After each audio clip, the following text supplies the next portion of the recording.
lest he be recognised, reported to the police, and arrested.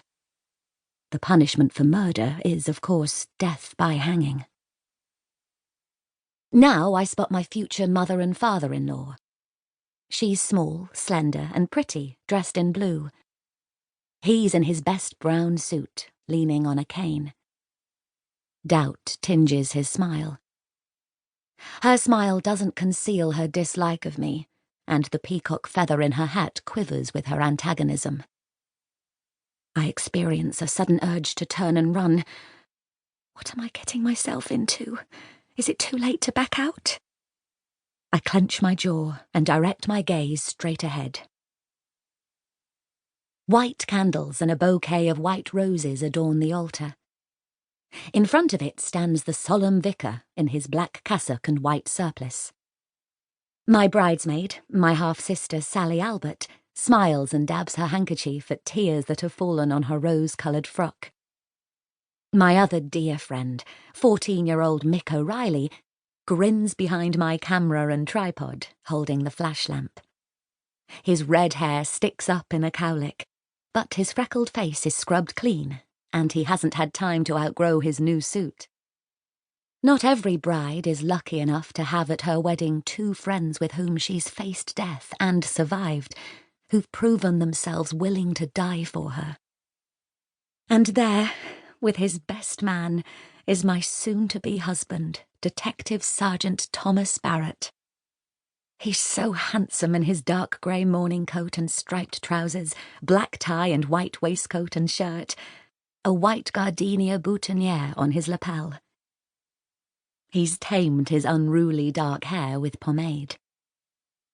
As he smiles at me, his crystalline grey eyes brim with love. Everyone else recedes into a blur.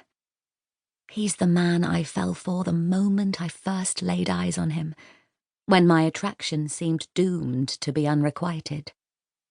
And now he's mine.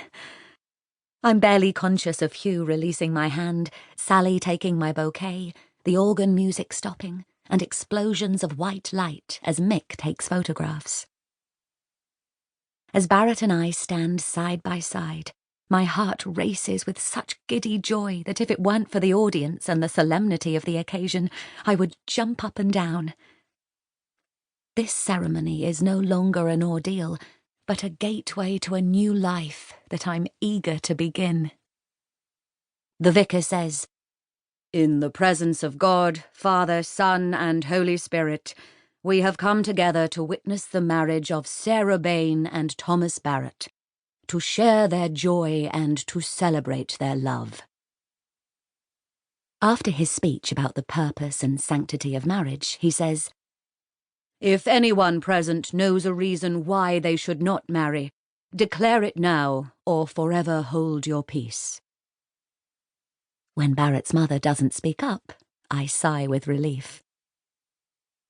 "Thomas, will you take Sarah to be your wife?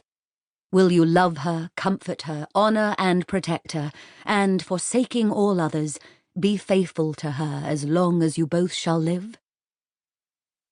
I'm not used to thinking of, let alone calling Barrett by his Christian name, but I suppose I'll have to start soon.